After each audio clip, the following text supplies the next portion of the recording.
Muy buenas tardes, seguidores de la red de Telesalud. En esta oportunidad tendremos como invitado al servicio de infectología y representando al servicio nos acompaña el doctor Jorge Luis Candela Herrera con el tema Bacteremia por Staphylococcus aureus y optimización de terapia antibiótica en niños. Asimismo, pedimos a los participantes para cualquier duda o pregunta podrán revisar por el chat de este aplicativo con el expositor y que al final responderá de la sesión todas las inquietudes. Doctor Candela, adelante con la exposición. ¿Qué tal? Buenas tardes. Siempre para mí es un gusto poder compartir las actividades académicas con todos los colegas, médicos y otros profesionales de la salud. En primer lugar, quiero pedirle disculpas por el error a la hora de escribir Staphylococcus. Recién me doy cuenta que no lo he escrito bien, ¿no? El día de hoy vamos a hablar de bacteremia por Staphylococcus aureus y optimización de la terapia antibiótica en niños. Como nosotros sabemos, el Staphylococcus aureus es uno de los patógenos reconocidos de infecciones adquiridas en la comunidad, que es causa frecuente de infecciones de piel y tejidos blandos, usualmente leves a moderadas, ¿no? Que es un colonizador habitual de la piel y las mucosas, ¿no? Pero también puede ser causa de infecciones invasivas que pueden estar asociadas a bacteremia. ¿Qué característica tiene Staphylococcus aureus? Que tiende a producir infecciones supuradas, puede producir infecciones necrotizantes, puede producir infecciones metastásicas en pacientes con bacteremia, puede ser causa de endocarditis bacteriana en niños previamente sanos o niños que tengan alguna cardiopatía o valvulopatía, puede ser causa de tromboflebitis séptica, puede estar asociado a shock tóxico cuando hay producción de exotoxina y también puede ser causa de shock séptico, ¿no? Está asociada a una mortalidad significativa si es que no hacemos un diagnóstico temprano y un tratamiento apropiado. Vamos a abocarnos a lo que es la bacteremia por Staphylococcus aureus, ¿no? Cuando hablamos de bacteremia por Staphylococcus aureus, podemos tener una bacteremia primaria en la cual no hay un foco evidente que pueda haber sido el punto de partida y el único factor de riesgo es un catéter venoso central. O una bacteremia secundaria, en la cual hay un foco infeccioso identificable que puede haber sido el punto de partida de la bacteremia persistente, como puede ser una endocarditis bacteriana de válvula nativa o de válvula protésica, una neumonía adquirida en la comunidad o una neumonía asociada a ventilador, una osteomielitis aguda, una artritis séptica, una infección severa de piel y tejidos blandos, y en algunos casos puede comportarse como una sepsis sin un foco aparente. Esta es una condición poco frecuente, pero se puede dar. Este Staphylococcus aureus es un patógeno reconocido que tiene factores de virulencia reconocidos y que puede afectar al niño previamente sano. Sin embargo, se reconocen algunos factores de riesgo de bacteremia, como cardiopatía congénita, traumatismo previo, presencia de cuerpo extraño, como catéteres, dispositivos médicos, infección previa por virus influenza y sarampión, malignidad, inmunodeficiencias y diabetes mellitus. Entonces, ¿qué es importante para el diagnóstico de una bacteremia por Staphylococcus aureus? La sospecha clínica. En los pacientes que presenten los síndromes que he mencionado anteriormente, debemos sospechar que pueda estar asociado a una bacteremia. ¿Cómo hacemos el diagnóstico de bacteremia? Mediante hemocultivo.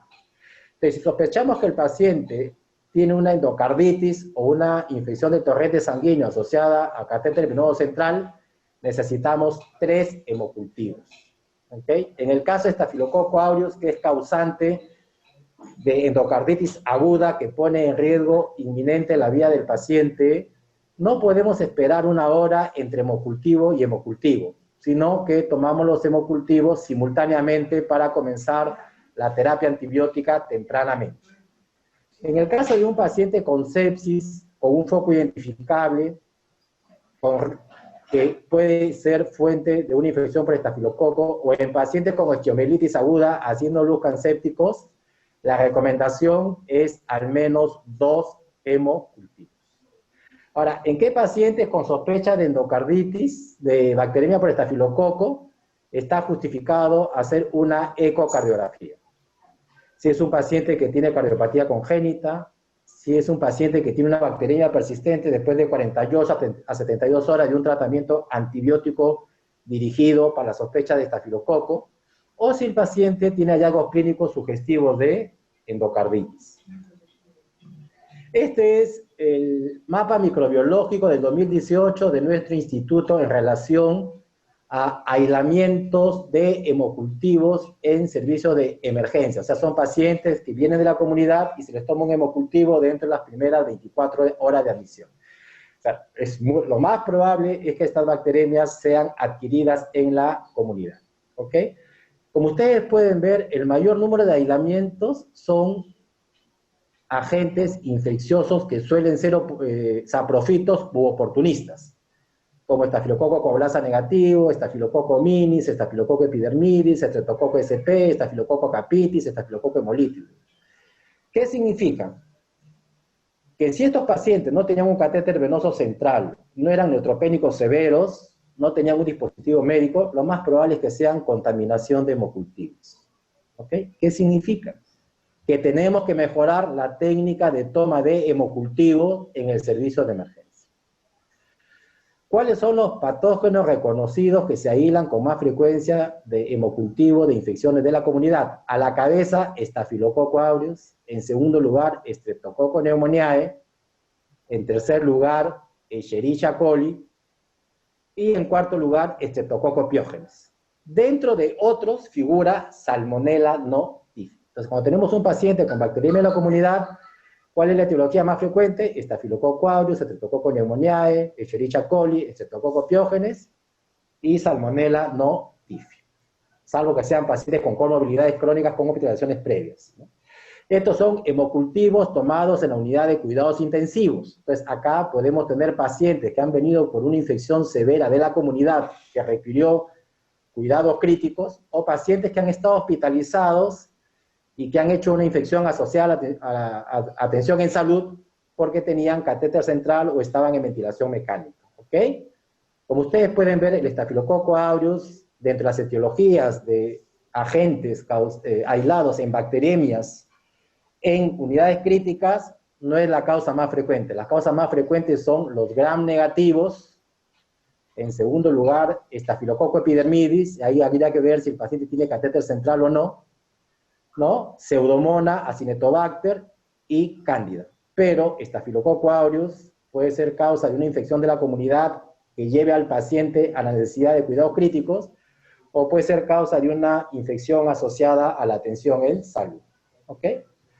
Y es muy importante valorar apropiadamente los hemocultivos. O sea, muchas veces pensamos que porque el hemocultivo es negativo, el paciente no tiene una infección bacteriana. Este es un trabajo en el cual muestra cuál es la sensibilidad del hemocultivo. Mírenme, si el paciente tiene sepsis, la probabilidad de aislar una bacteria en el hemocultivo es 15 a 20%. Si tiene sepsis severa, de acuerdo a la clasificación anterior, 25 a 35%. Y si está en shock séptico, la posibilidad es mayor, cercana, puede ser 50 a 70%, pero no es mayor del 70%. Si el paciente no tiene sepsis, ¿no? La probabilidad de aislar un germen en el hemocultivo es menos del 10%. Entonces, no tiene una buena sensibilidad, pero sí tiene una alta especificidad, porque si yo aíslo el agente en el hemocultivo y es un patógeno reconocido, esa es la etiología del cuadro infeccioso que tiene el paciente. Por lo tanto, debemos tomar apropiadamente los hemocultivos. Entonces, para hablar de optimización de la terapia antibiótica, debemos comenzar con una sospecha clínica. En segundo lugar, con una toma apropiada de cultivos y dentro de estos los hemocultivos para evitar que nos crezcan contaminantes. Y este es un aspecto que tenemos que mejorar. La limpieza y la antisepsia en el área donde se va a hacer la punción. El uso de material estéril para tomar el hemocultivo. El volumen de sangre, si es neonato, al menos 1 centímetro, si es lactante, al menos 2 centímetros, y si es niño mayor de 3 meses de edad, entre 3 a 4 centímetros o lo más que se pueda tomar. ¿Por qué? Porque usualmente los niños tienen bacteriemia de bajo nivel o ya vienen con tratamiento antibiótico previo. ¿Ok? Entonces, recordar, ¿en qué tenemos que mejorar? En la toma de muestra de cultivo. No se pueden tomar los cultivos con los guantes, con lo cual vienen cargando la cajita por todo el hospital y con el que le han tomado muestras de bioquímica a otros pacientes. ¿Por qué? Porque nos puede crecer un contaminante, pues. Y el hemocultivo es un recurso muy importante para guiar la terapia antibiótica apropiada. ¿Cuál es el impacto de la terapia empírica inadecuada en pacientes con infecciones severas? Entonces, es muy importante elegir la terapia empírica inicial en pacientes con infecciones severas. ¿Por qué? Porque la terapia inadecuada está asociada significativamente a una mayor mortalidad, ya sea en infecciones del torrente sanguíneo, o sea, asociadas a bacteremia, neumonías asociadas a ventilador, neumonías nosocomiales no asociadas a ventilador, o infecciones por estafilococo, ya sea meticilino sensible o meticilino resistente. ¿De qué depende el éxito del tratamiento antibiótico? ¿Depende solo del antibiótico? ¿Depende solo de aislar el germen y conocer cuál es su patrón de resistencia por sensibilidad en disco? No. ¿Qué es importante? Depende, uno, de las características del antibiótico. ¿Es bactericida o bacteriostático? ¿Es lipofílico, hidrofílico? ¿De su volumen de distribución? ¿Ok? Depende de la concentración inhibitoria mínima que tiene este patógeno para determinado antibiótico, depende de las características farmacocinéticas y farmacodinámicas del antibiótico, depende de dónde está localizada la infección, porque hay sitios en los cuales el antibiótico no llega bien al sitio de la infección, o hay abscesos, o hay tejido necrótico que tiene que ser drenado o debridado, o hay cuerpos extraños que tienen que ser removidos, y depende de la fisiopatología del paciente. ¿Es un paciente previamente sano? ¿Es un paciente que tiene comorbilidad hepática, comorbilidad renal? ¿Es inmunocomprometido? ¿Es un paciente en estado crítico? Por lo tanto, para predecir la eficacia del tratamiento antibiótico, son varias las variables. No solamente conocer qué patógeno es y a qué es sensible en disco. Por lo tanto, es muy importante especificar qué agente etiológico es, conocer el MIC, para los antibióticos que son testeados y conocer bien al paciente. ¿Ok?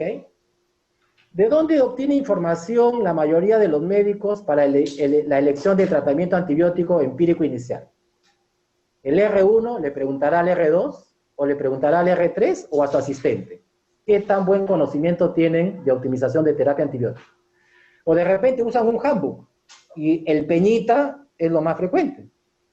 O, si ya vamos más allá, usarán el UpToDate, o la guía Sanford, o el Pediamecum, que tiene acceso libre, o el Micromedex. ¿Ok? La pregunta es, estas recomendaciones que encontramos en el Harry Lane, en el Pocketbook del Nelson, en el UpToDate, en la guía Sanford, ¿en qué tipo de pacientes han sido establecidas las dosis? ¿En pacientes sanos? ¿En pacientes con comorbilidades? ¿En pacientes críticos? Por lo tanto, siempre la pregunta que tenemos que hacernos es, ¿podemos extrapolar esta información en nuestro paciente? Por lo tanto, la optimización de la terapia antibiótica, un aspecto importante es individualizar cada paciente. Cuando hablamos de infecciones por estafilococcus aureus, ¿qué es importante? El drenaje de cualquier colección supurada, el debridamiento del tejido necrótico, la retirada de cualquier material extraño, descartar que no tenga una tromboflebitis séptica, sobre todo si la fiebre no remite a las 72 horas de un tratamiento empírico apropiado. Y, en quinto lugar, recién pensar en resistencia a la meticilina o oxacilina, que sería el marcador. ¿Ok? Por lo tanto, cuando hablamos de optimización de terapia antibiótica, debe cumplir 3 características. Debe ser apropiada. ¿Qué significa? Que el antibiótico al cual nosotros vamos a manejar el paciente tiene que tener susceptibilidad in vitro y la terapia tiene que ser iniciada tempranamente.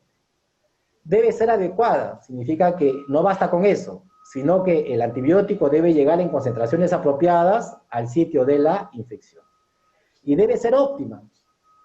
¿Qué significa? Que tenemos que optimizar la dosis, los intervalos, la duración del tratamiento, basado en los parámetros farmacocinéticos y farmacodinámicos del antibiótico que hemos elegido y del paciente que estamos manejando. Y para eso debemos conocer cuáles son los modelos farmacocinéticos y farmacodinámicos.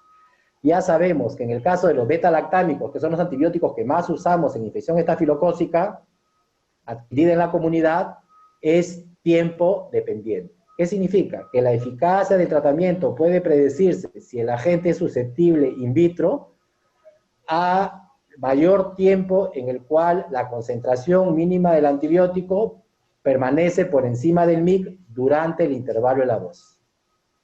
Cuando hablamos de vancomicina, que es el tratamiento de elección para los estafilococos meticilinos resistentes, ¿cuál es su modelo farmacocinético farmacodinámico? Es concentración área bajo la curva sobre el MIC. O sea que la eficacia clínica se puede predecir por la acumulación del antibiótico en el organismo. ¿Ok? Entonces, esos dos parámetros farmacocinéticos son importantes para los dos antibióticos que más usamos, que es la oxacilina y la vancomicina. En el caso de clindamicina, también es tiempo dependiente. Pero ¿por qué clindamicina no es primera alternativa ni segunda alternativa en bacteremia? Porque clindamicina es bacteriostático, igual que el inesolid, y su volumen de distribución es mayor comparado con beta-lactámicos. Por lo tanto, no permanece en altas concentraciones en el torrente sanguíneo. Y cuando yo quiero neutralizar una bacteremia, necesito antibióticos que permanezcan el mayor tiempo posible en concentraciones por encima del MIC en el plasma. Esta es la evolución de la resistencia bacteriana en el caso de estafilococo. Miren cómo antes de los años 50 el estafilococo aureus era sensible a la penicilina.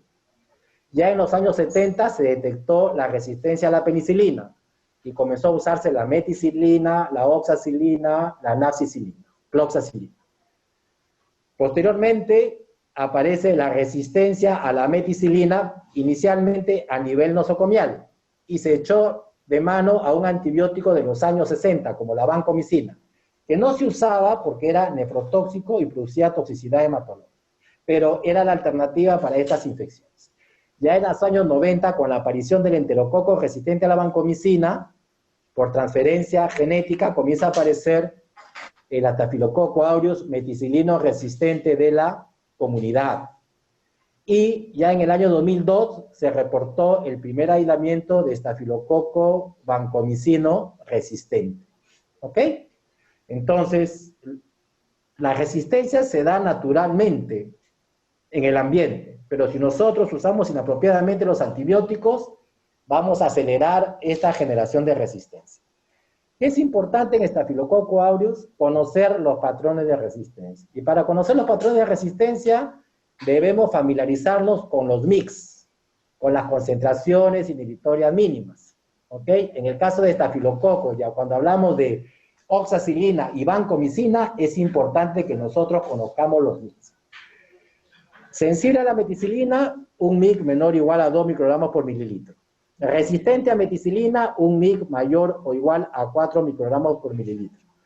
Pero si yo tengo un paciente con un estafilococo aureus que está en el rango de sensible porque tiene un MIC menos de 2, menor o igual a 2, pero el MIC es más de 1, esto puede estar asociado a heteroresistencia. ¿Qué significa? Que si el MIC es 1.5, hay un grupo de pacientes que a pesar de ser sensibles in vitro, pueden fallar in vivo. Por lo tanto, son pacientes que hay que hacer una vigilancia estrecha de la respuesta clínica y de la negativización microbiológica del hemocultivo. Lo mismo sucede con vancomicina. MIC sensible para vancomicina es menor o igual a 2, intermedio de 4 a 8 y resistente mayor o igual a 16. Pero hay lo que se conoce como la resistencia heterogénea, que son pacientes que su MIC está en el rango de sensible, pero que si el MIC es más de 1, puede haber heteroresistencia y por lo tanto falla a la terapia, falla clínica a la terapia y no negativización del hemocultivo. Es por eso que es muy importante que cuando les informan un hemocultivo de estafilococo aureus, tienen que informarle los MICs para poder tomar la decisión. ¿Ok? Este es del 2018 de la estadística bacteriológica que elabora el Servicio de Microbiología, la susceptibilidad del estafilococo aureus a los diferentes antibióticos con actividad antiestafilocócica. Miren, ve, Ya para el 2018, la sensibilidad a la oxacilina solo 63-64%. Significa que tenemos cerca de un 35% de estafilococos meticilinos resistentes. En esta estadística no se ha diferenciado lo de la comunidad de los nosocomiales. Pero si vemos gentamicina, la sensibilidad es 88%. Significa que hay un 12% de resistencia a la gentamicina. Estos estafilococos aureus que son resistentes a la gentamicina probablemente sean estafilococos nosocomiales. Estafilococos meticilinos resistentes nosocomiales. O sea, yo podría inferir de este antibiograma que probablemente, ¿no?, un 12% de los estafilococos aislados aureus son meticilinos resistentes nosocomiales. Ahora miren, ve, la sensibilidad a clindamicina es solo 66%. ¿Ok? Y al cotrimoxazol 40%. Entonces, no está indicado monoterapia con clindamicina en pacientes con infecciones severas. ¿Por qué? Porque la sensibilidad es solo 66%. Si yo tengo un paciente con una infección severa, la sensibilidad tiene que ser mayor del 90%, porque si no, el paciente, la probabilidad de falla es significativa y esto me aumenta la morbilidad y la mortalidad. De ahí la importancia de la estadística bacteriológica. Por ejemplo, estos son los antibióticos que deben figurar en un antibiograma de un hemocultivo con aislamiento de Staphylococcus aureus. Acá, como ustedes pueden ver, es sensible a la oxacilina porque el MIC es menor o igual a 2. Y además es sensible a la cefoxitina. Cuando es sensible a la oxacilina y la cefoxitina, esto significa que no es un estafilococo meticilino resistente y que no tiene resistencia a ningún beta-lactámico con actividad contra estafilococo. Ahora, si en algún reporte le ponen que es sensible a penicilina, no lo traten con penicilina, porque se ha visto en la actualidad que cuando la infección tiene inóculo alto, por más que salga sensible a penicilina y ustedes le dan penicilina, el paciente va a fallar. ¿Ok? Entonces, para Staphylococcus aureus, ya nos olvidamos de penicilina, así salga sensible. Vamos a usar, si es sensible a oxacilina, oxacilina. ¿Ok? Como lo ven, acá solamente es sensible a todos los antibióticos. Lo más probable es que sea un estafilococo de la comunidad. Entonces, para saber si un estafilococo es meticilino sensible en la comunidad, ¿qué tiene que hacer el laboratorio? Determinar la sensibilidad a oxacilina por MIC, ya sea por microdilución o automatizado o por ITES, y la sensibilidad a cefoxitina. Si es sensible a ambos, es meticilino sensible. Por lo tanto, el antibiótico de elección en una bacteremia va a ser la oxacilina. Pero si el MIC para oxa es mayor de 1, como hemos conversado, hay la posibilidad que pueda haber heteroresistencia. Por lo tanto, el paciente me puede fallar en el transcurso del tratamiento. Entonces, como el hemocultivo me llega a las 72 horas de haber iniciado mi terapia empírica inicial, yo reevaluaré. Si el paciente está evolucionando favorablemente y el hemocultivo tomado al tercer día de tratamiento es negativo, continúo con oxacilina. ¿Ok? Pero si después de 72 horas de una dosis apropiada de oxacilina, el hemocultivo sigue positivo y el paciente no mejora, a pesar que debridado los abscesos, drenado los abscesos, debridado el tejido necrótico, sacado los cuerpos extraños, y debo sospechar en heteroresistencia. Por lo tanto, debo considerar cambiar a vancomicina. ¿Qué es importante de la oxacilina? Es un beta-lactámico estable a la penicilinasa, es bactericida, pero ¿qué problema tiene? Tiene una alta unión a las proteínas plasmáticas, por lo tanto tiene una vida media corta. Es hidrofílico, o sea, es ideal para bacteremias, y como habíamos conversado, su modelo farmacocinético farmacodinámico es tiempo dependiente, alcanza buenos niveles en fluidos y meninges inflamadas, tiene varias vías de depuración, por lo tanto no es necesario corregir la dosis si el paciente tiene insuficiencia renal. Pero si yo tengo una infección severa y como es tiempo dependiente, tengo que tratar de mantener la concentración mínima del antibiótico por encima del MIC, por lo menos 4 o 5 veces, el mayor tiempo posible. Entonces, ¿qué estrategia tengo para optimizar el tratamiento? Doy dosis máxima, 200 miligramos por kilo día por vía endovenosa, dividido en cada 4 horas, hasta la negativización del hemocultivo y la evolución favorable del paciente y haber debridado drenado los abscesos, desvidado los tejidos necróticos, retirado los cuerpos extraños. Ya, si el paciente ya está clínicamente estable, cultivos negativos, podría pasarlo a un intervalo de cada 6 horas. ¿Cuál es el objetivo de darlo cada 4 horas inicialmente?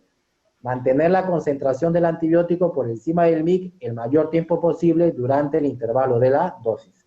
Y en pacientes críticos ya hay algunos estudios que están proponiendo el uso de oxacilina en infusión continua para lograr mantener las concentraciones del antibiótico por encima del MIC el mayor tiempo posible. Por lo tanto, si yo tengo un paciente con una bacteriemia por estafilococo y sospecho endocarditis aguda por estafilococo meticilino sensible, si es un paciente con una endocarditis de válvula nativa, voy a dar oxacilina, 200 miligramos por kilo endovenoso dividido en cada 4 horas por vía endovenosa y asociaré gentamicina, 1 miligramo por kilo dosis cada 8 horas por las primeras 2 semanas, con el objetivo de lograr un efecto sinérgico y tratar de negativizar el hemocultivo lo antes posible. ¿Ok? Si fuera una endocarditis de válvula protésica, una alternativa a la recomendación anterior, cuando el hemocultivo ya es negativo, es asociar rifampicina. ¿Ok? Entonces, la asociación con rifampicina, la recomendación es agregarla cuando ya se ha negativizado el hemocultivo. Como vamos a ver, la rifampicina no se usa en monoterapia, estaría justificada en terapia combinada en endocarditis de válvula protésica o en osteomielitis crónica.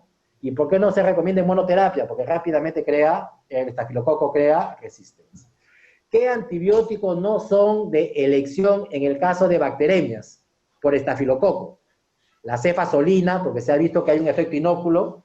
Si yo trato con cefazolina en un paciente con bacteremia por estafilococo, por más que me salga que es sensible in vitro, hay un porcentaje que me va a hacer falla terapéutica.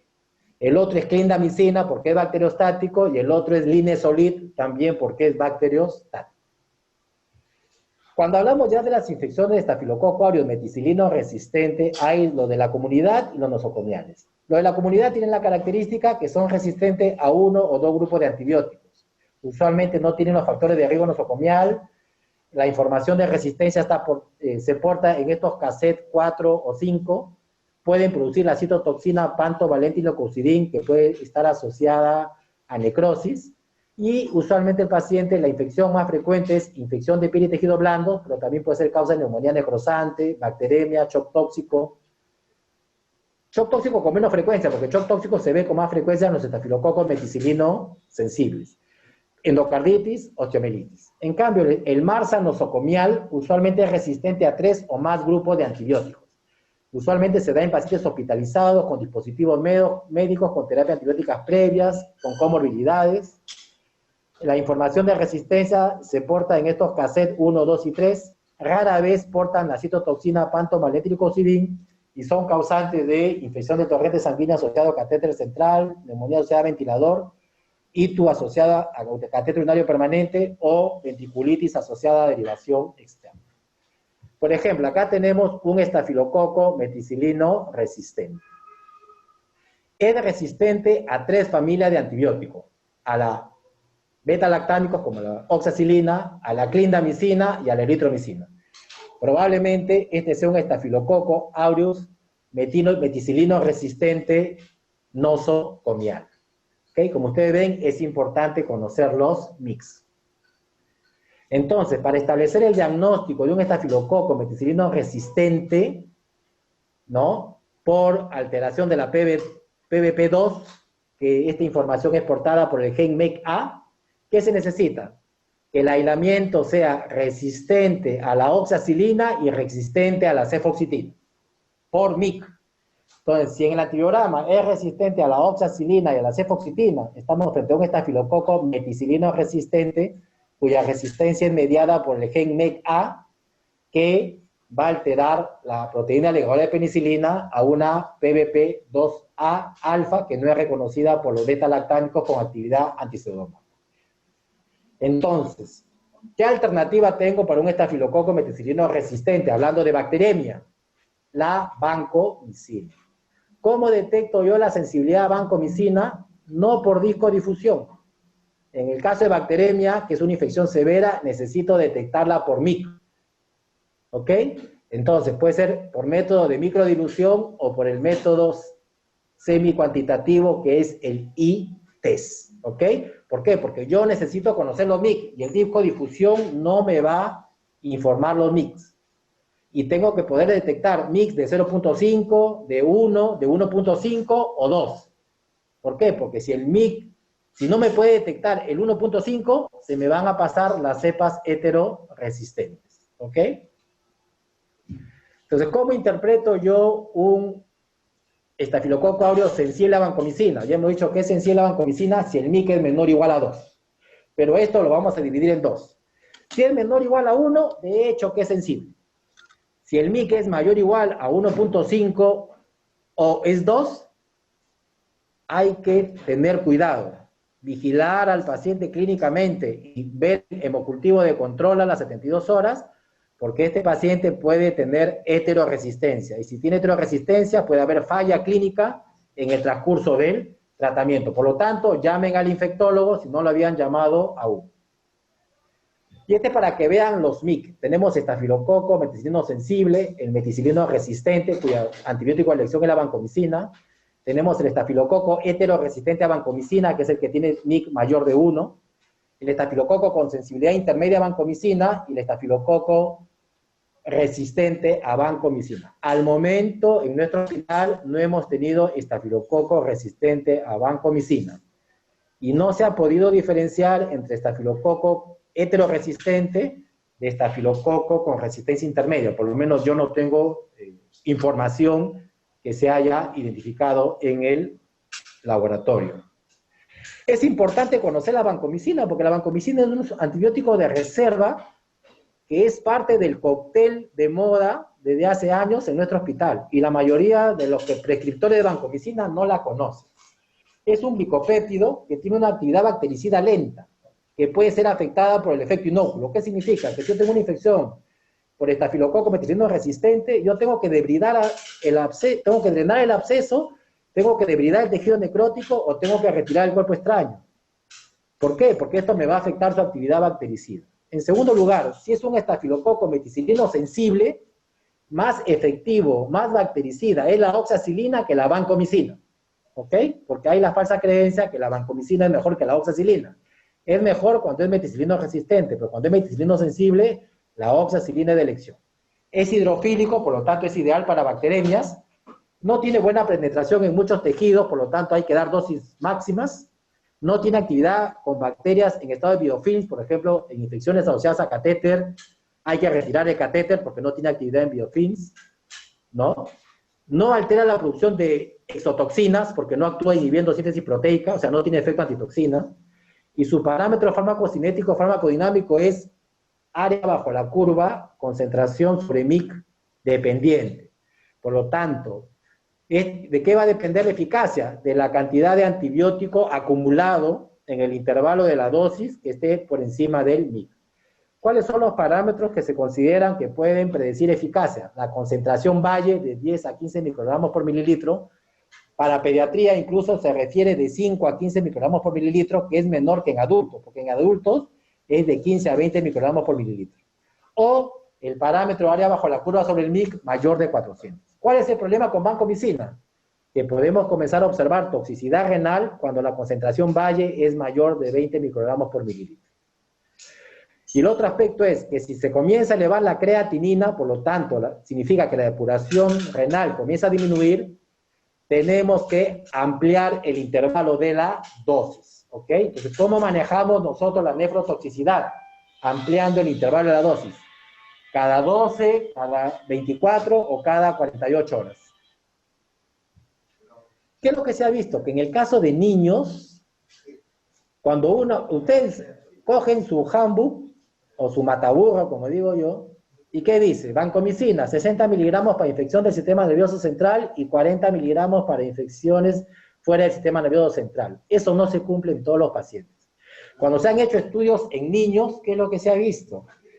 Que en niños es más difícil alcanzar los niveles terapéuticos y que generalmente se necesitan dosis altas, sobre todo en niños con infecciones severas infecciones localizadas en sitios en los cuales el antibiótico no llega bien, o infecciones en el paciente crítico, ¿ok? Entonces, para la gran mayoría de casos, cuando ustedes tengan un paciente con una infección que amenaza la vida por Staphylococcus aureus y van a usar vancomicina, tienen que comenzar con 60 miligramos por kilo día. Ahora, ¿qué intervalo de dosis es la que alcanza el punto, el nivel valle considerado terapéutico? Es intervalo de cada 6 horas. Por lo tanto, el intervalo mínimo que vamos a usar cuando vamos en una infección que amenaza la vida, como una bacteremia, una endocarditis, una meningitis, una osteomielitis con sepsis, vamos a usar 60 miligramos por kilo día dividido en cada 6 horas. ¿Ok? Este es el nivel terapéutico que se describe en adultos, entre 10 a 20 microgramos por mililitro. Por encima de 20 microgramos por mililitro está asociado a nefrotoxicidad. En niños se ha visto que niveles valle de 5 a 15 microgramos por mililitro están asociados a respuesta clínica y respuesta microbiológica. ¿Qué podemos observar acá? Que cuando damos la primera dosis de vancomicina no llegamos al rango terapéutico. Vamos a llegar al rango terapéutico después de la tercera a quinta dosis. Entonces significa que cuando damos la primera dosis vamos a tener 6 a 12 horas que el antibiótico no llega al rango terapéutico. Entonces probablemente esto no tenga significado en un paciente con infección no bacterémica, con una infección que no amenaza la vida, que no se considera severa. Pero si yo tengo un paciente con shock séptico, un paciente con falla orgánica múltiple, un paciente con meningitis, un paciente en sepsis, sí puede ser significativo. Por lo tanto, ¿qué estrategia hay para optimizar la dosis que ha sido probada, que ha sido estudiada en adultos? Es dosis de carga de vancomicina. No hay muchos datos en niños, pero la pregunta es ¿por qué no podría ser útil en niños? ¿Ok? Por ejemplo, este es un trabajo en el cual comparan 15 miligramos por kilo cada 6 horas con una dosis de carga de 30 miligramos por kilo, seguido por 15 miligramos por kilo cada 6 horas. ¿Y qué se observa? Que cuando uno da dosis de carga, uno va a llegar al rango terapéutico en mayor probabilidad, en forma más temprana, que si uno no da dosis de carga. ¿Ok? Estos estudios son principalmente en adultos. Todavía no hay muchos datos en población pediátrica, pero ¿cuál es la recomendación de muchos expertos? Es que no habría por qué no darlo en la población pediátrica si tiene una infección que amenaza la vida. Entonces uno da una dosis de carga de 25 a 30 miligramos por kilo y luego sigue 15 miligramos por kilo cada 6 horas. Ahora, en pacientes con disfunción renal, ¿está contraindicada la dosis de carga? No. La dosis de carga se da independiente del nivel de creatinina o depuración de creatinina. Más bien, uno da la dosis de carga y la dosis siguiente sí van a estar en relación al nivel de depuración de creatinina. Si la creatinina es normal, lo daré cada 6 horas. Si la depuración de creatinina está entre 80 y 50, cada 12 horas. Y si está entre 30 y 50, cada 24 horas. ¿Ok? Entonces, la dosis de carga es la misma para el paciente con función renal normal que para el que tiene disminución de la depuración de creatinina. Entonces, la dosis de 60 miligramos por kilo día en intervalo de cada 6 horas son las que logran, en la gran mayoría de casos, llegar a niveles considerados terapéuticos de vancomicina, ya sea por el nivel valle o por el área bajo la curva sobre el MIC mayor o igual a 400 en el 90% de los casos. Y en infecciones que amenazan la vida, dosis de carga de 25 a 30 miligramos por kilo en dosis única y luego el intervalo de acuerdo a la función renal. Si bien es cierto, le digo, estos son datos, recomendaciones principalmente en adultos, ya hay algunos datos en niños y no habría por qué no darlos si es una infección que amenaza la vida. Es importante la monitorización. Entonces, conclusión, es importante conocer niveles de vancomicina. Nuestro hospital, si usamos tanta vancomicina, tenemos que dosar niveles séricos de vancomicina para poder optimizar la terapia antibiótica. ¿Cuándo debemos monitorizar los niveles de vancomicina? ¿En todo paciente deberíamos hacer niveles de vancomicina? No. ¿En quiénes? Pacientes que tengan difusión renal o en la terapia la vancomicina esté asociada con otros fármacos potencialmente nefrotóxicos. En pacientes con endocarditis infecciosa, en pacientes que tengan riesgo de tener una farmacocinética alterada, como pacientes en estado crítico, pacientes con sobrecarga de fluidos, pacientes con disfunción orgánica, ¿no? O si es que hay una falla clínica y microbiológica, a las 72 horas de tratamiento, a pesar que está recibiendo una dosis apropiada, ¿ok? O sea, si yo inicié con vancomicina y a las 72 horas el cultivo sigue positivo y el paciente no mejora de acuerdo a lo esperado, a pesar de sensibilidad in vitro, tengo que hacer monitoreo de concentraciones séricas para ver si estoy en el rango considerado terapéutico. ¿Ok? Entonces, es muy importante controlar el nivel valle. ¿Por qué? Porque se ha visto que en niños la nefrotoxicidad comienza a aparecer cuando el nivel valle aumenta por encima de 20 microgramos por mililitro. Al parecer, y yo creo que, no es al parecer, yo creo que la mayoría de los infectólogos pediatras está de acuerdo, y los farmacólogos clínicos están de acuerdo, es que en niños el rango terapéutico es más bajo que en adultos, es entre 5 a 15 microgramos por mililitro. Y es por eso que algunos expertos consideran que en niños no sería necesaria la dosis de carga. Pero cuando la farmacocinética está alterada, el volumen de distribución está aumentado, yo opino que sí es necesario dar la dosis de carga como opinan algunos expertos. ¿Ok? ¿Podemos hacer dosaje de niveles séricos de vancomicina en nuestro hospital? En nuestro paciente, sí. El niño de San Borja hace niveles séricos de vancomicina. Por ejemplo, acá ven, este es un paciente que estamos tratando actualmente, nivel valle de vancomicina 25 microgramos por mililitro. Y esto está asociado a que está haciendo nefrotoxicidad. Tiene una creatinina de 1.3 miligramos por decilitro. ¿Qué significa? Que tenemos que ajustar el intervalo de la dosis, ¿no? De acuerdo a la depuración de creatinina estimada. Si la depuración de creatinina estimada es de 80 a 50, daremos 10 miligramos por kilo cada 12 horas. Y si es de 30 a 50, daremos 10 miligramos por kilo cada 24 horas. ¿Ok? Entonces, todo es posible si nosotros lo queremos hacer. Y esta es la recomendación nueva de monitoreo de vancomicina. Antes se consideraba, esta es la recomendación pasada, que lo que predecía eficacia era el parámetro área bajo la curva, por encima de 400, o concentración valle más de 500 miligramos por litro. Este es en adultos.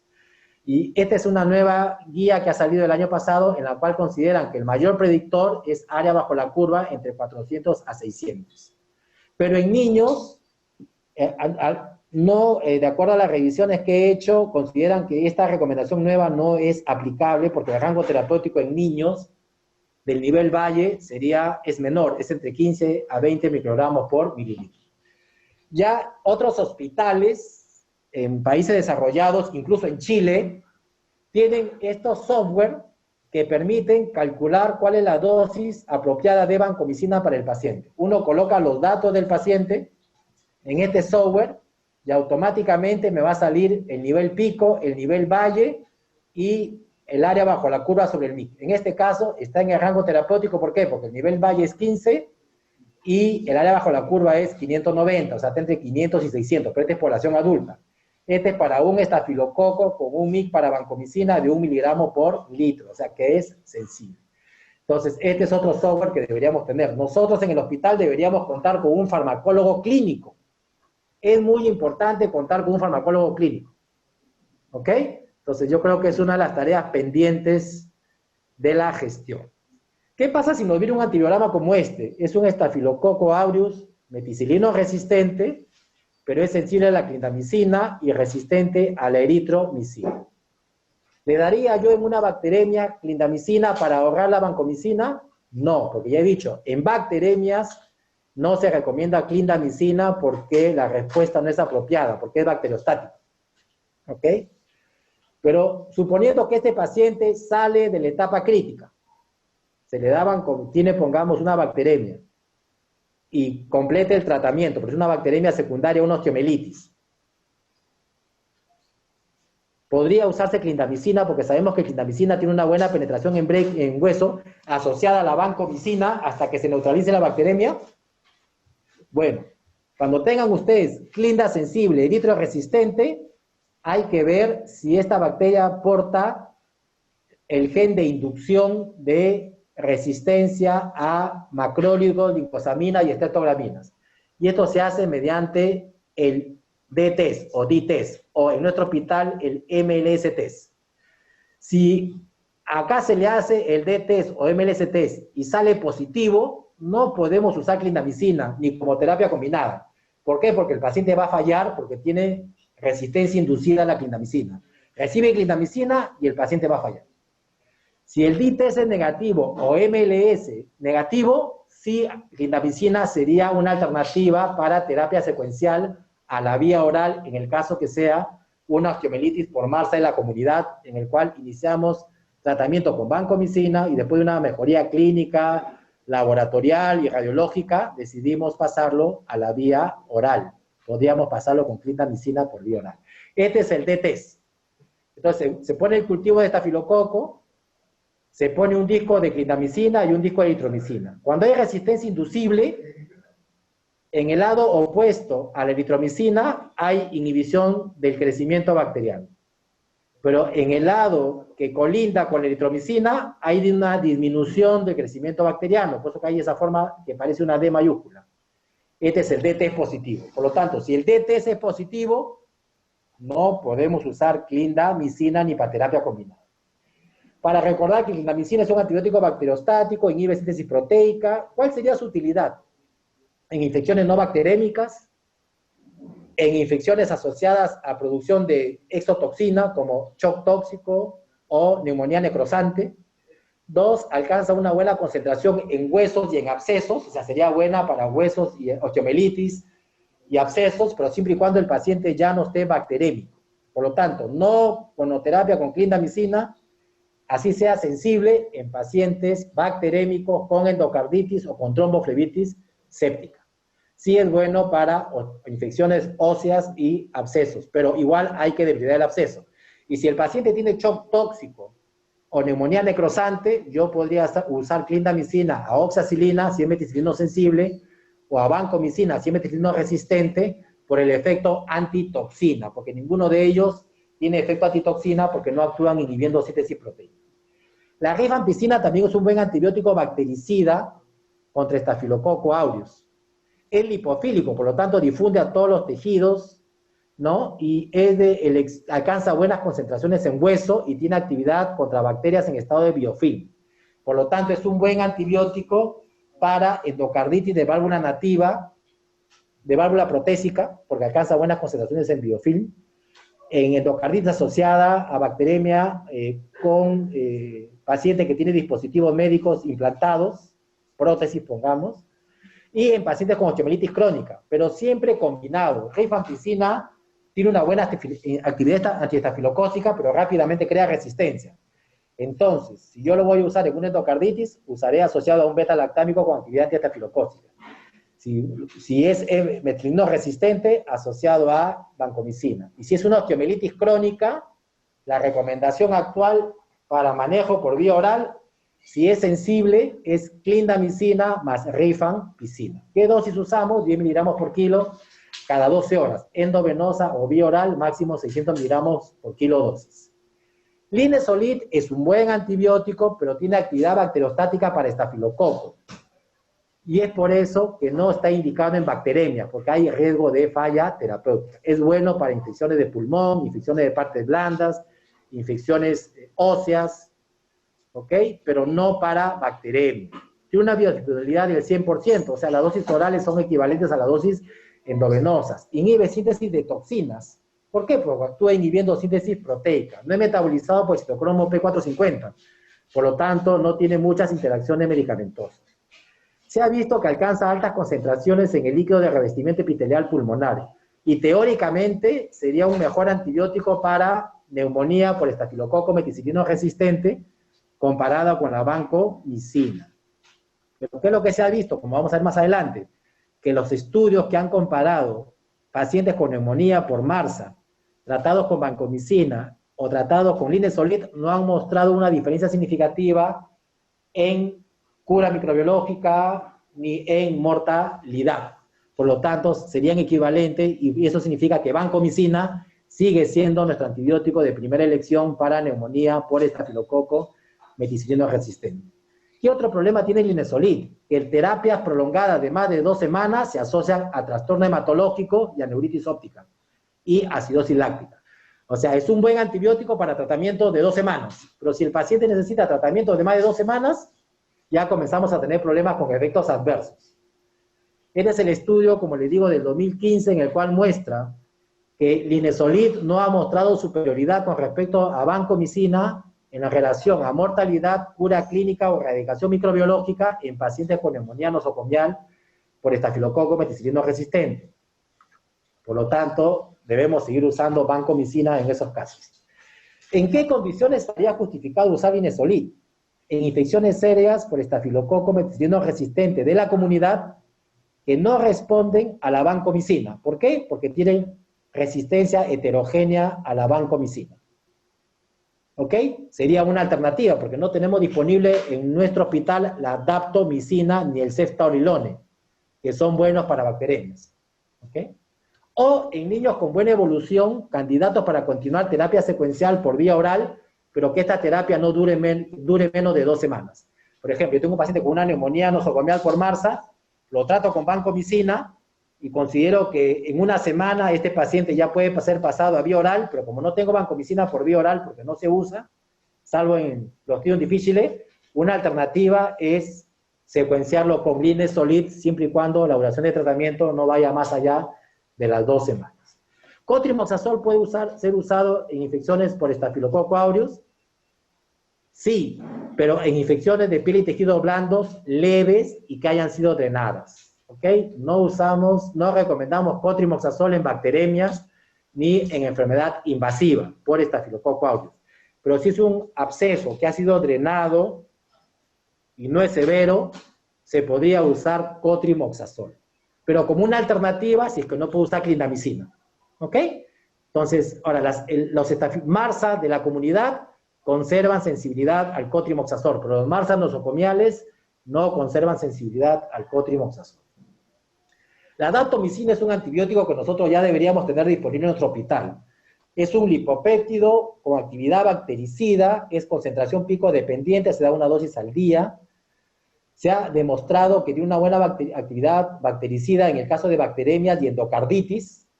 Por lo tanto, sería una alternativa en el caso de estafilococo MRSA resistente a vancomicina, o en pacientes con infección severa por estafilococo meticilino sensible, que sean alérgicos tipo 1 a los beta-lactámicos y que tengan contraindicación para vancomicina. ¿Ok? ¿Cuál es el problema de la daptomicina? Que es inactivada por el surfactante pulmonar, por lo tanto, no se puede indicar en pacientes con neumonía. ¿Ok? Pero las indicaciones actualmente de daptomicina son bacteremia por estafilococo sin neumonía o endocarditis bacteriana de corazón derecho. Es dosis única, 8 a 10 miligramos por kilo 1 vez al día. Y el ceftaolilone es una cefalosporina de 5ª generación que tiene actividad con estafilococo meticilino resistente. La única cefalosporina que tiene actividad contra MRSA es el ceftaolilone, que es una cefalosporina de 5ª generación. Ha sido aprobada para el tratamiento de bacteremias e infecciones de partes blandas y neumonía por estafilococo meticilino resistente de la comunidad o nosocomial que sean resistentes a vancomicina o que no toleren vancomicina o que tengan contraindicación a la vancomicina, que es otro antibiótico que ya nosotros deberíamos tener disponible en nuestro arsenal terapéutico. Por lo tanto, para concluir, si yo sospecho una infección por Staphylococcus aureus que amenaza la vida, ya sea porque tenga endocarditis, ya sea porque tenga osteomielitis y el paciente está séptico, o tenga artritis séptica y está séptico, o tengo una neumonía necrosante, ¿no?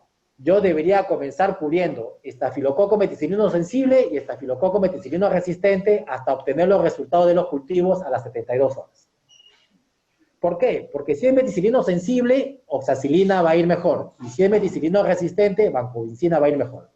Oxacilina iniciaré 200 miligramos por kilo día, dividido en cada 4 horas, y vancomicina 60 miligramos por kilo día, dividido en cada 6 horas. Y deberé considerar si el paciente está en shock séptico, falla orgánica múltiple, o sepsis, o tiene un volumen de distribución amplio, tiene edemas, dosis de carga de vancomicina de 25 a 30 miligramos por kilo. Y luego continúo 15 miligramos por kilo cada 6 horas. Si sospecho que el paciente tenga endocarditis, ya sea porque tiene un soplo nuevo, ya sea porque tiene manifestaciones de tromboembolismo o insuficiencia cardíaca, asociaré gentamicina. ¿Qué dosis de gentamicina? 1 miligramo por kilo cada 8 horas. Cuando yo uso gentamicina para sinergismo de bacteriemia por estafilococo o endocarditis, uso 1 miligramo por kilo cada 8 horas. Y en estos casos hay que monitorizar la función renal y el nivel sérico de vancomicina. ¿Por qué? Porque ya estoy usando 2 antibióticos potencialmente nefrotóxicos. El hemocultivo me debe llegar a las 72 horas. Si confirmo que es estafilococo aureus, me voy a ver el MIC. Si el MIC es menor o igual a 2, es un estafilococo aureus meticilino sensible. Por lo tanto, suspendo vancomicina y me quedo con oxacilina solo y oxa más genta si tiene endocarditis, porque ya se supone que ya le hice cocardia. Si hay mejoría clínica, completo el tratamiento con oxacilina. Si a las 72 horas, a pesar de tener un MIC menor o igual a 2, y el paciente no va bien, a pesar que he drenado los abscesos, y el hemocultivo sigue positivo, si el MIC es más de 1, puede ser heteroresistente a oxacilina, por lo tanto tengo que rotar a vancomicina. ¿Ok? Ahora, si el hemocultivo a las 72 horas me sale que es un MARSA, suspendo oxacilina y lo dejo con vancomicina. Y voy a ver el MIC. Si el MIC es menor o igual a 2, continúo con vancomicina, porque significa que es sensible. Y tengo que valorar la respuesta clínica. ¿Cómo ha ido mi paciente? ¿Está mejor? ¿Ha negativizado el cultivo? ¿La función renal está normal? Entonces no necesito monitorear vancomicina, continúo tratamiento con vancomicina.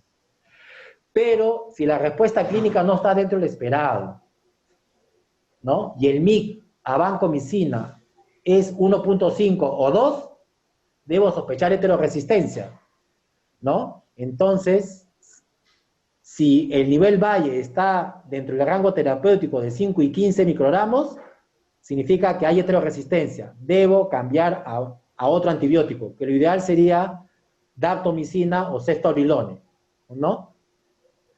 Si el MIC a banco me sale más de 2, es que es resistente a banco. Tengo que buscar otro antibiótico, daptomicina y ceftaroline. Linezolid sería la tercera alternativa, pero para bacteremia no es la recomendación, ¿ok?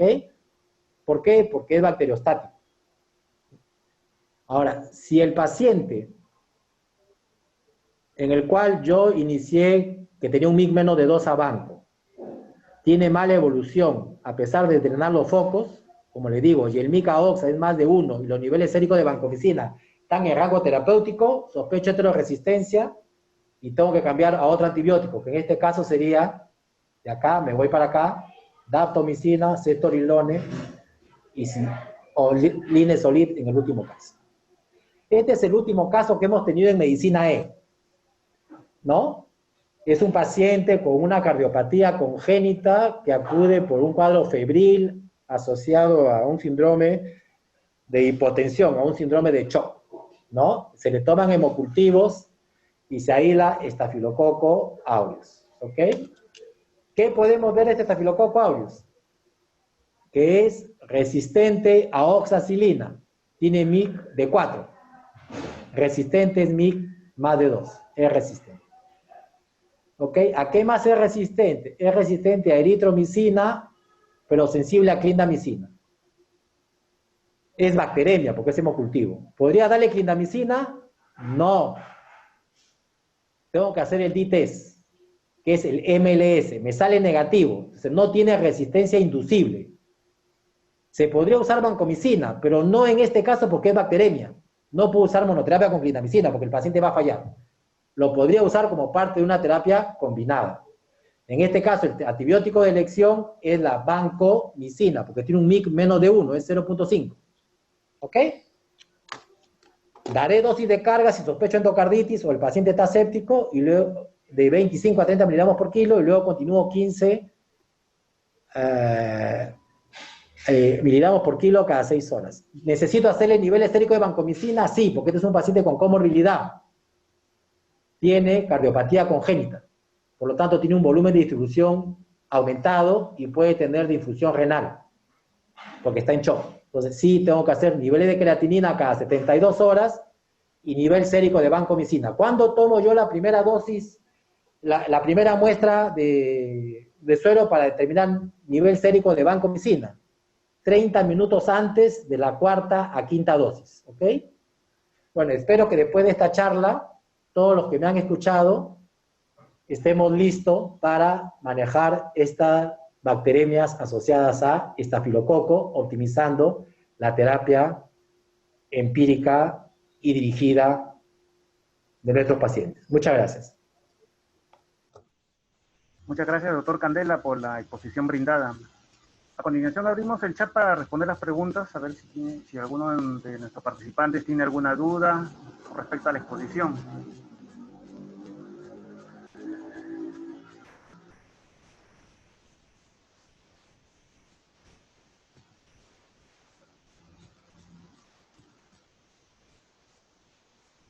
Bueno, doctor, vemos que todo está claro porque no tenemos ninguna pregunta en el chat. Entonces, damos las gracias al doctor Candela por la exposición del día de hoy. También les hacemos recordar que pueden visitar nuestro canal de YouTube, Telesalud INSN, donde encontrará esta y todas nuestras telecapacitaciones realizadas hasta el día de hoy. También podrán encontrarnos en la página web de la institución, en la opción de Telesalud, opción video, donde también podrán visualizar las charlas de nuestros especialistas. Doctor Candela, muchas gracias por la exposición y nos veremos en otra charla. Ok, muchas gracias. Hasta luego. Chao. Hasta luego, Nos hasta vemos. otra oportunidad. Hasta luego, doctor.